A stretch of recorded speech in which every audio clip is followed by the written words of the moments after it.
presented by Harshit Film.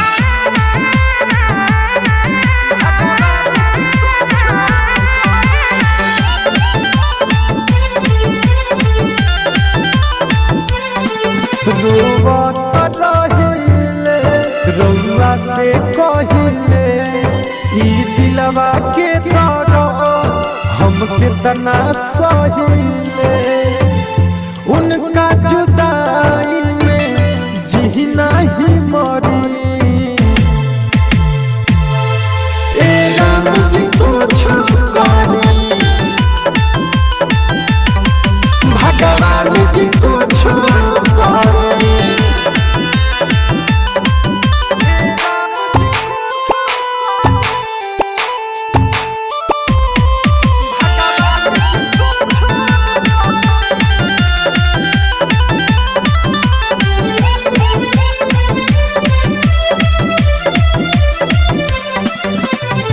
दोसरा के घरवा के शोभा बढ़ावेली गईली ससुरवा जब से फोन ना उठावेली धप से धर के दिलवा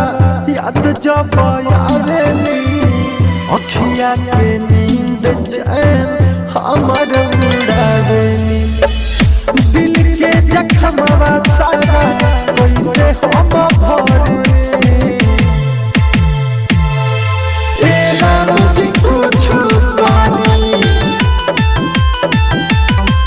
भगवान जी कुछ Presented by Harshit Film.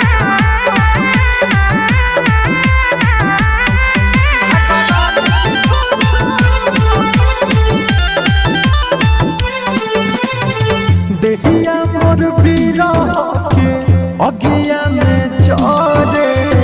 कहे दीपकवा जी ये के मन करे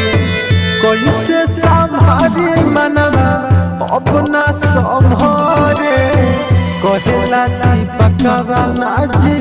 ये के मन करे कुछ ना बुझाला अब कौन रहिया धरी कुछ करी भगवान जी कुछ करी Presented by Harshit Film.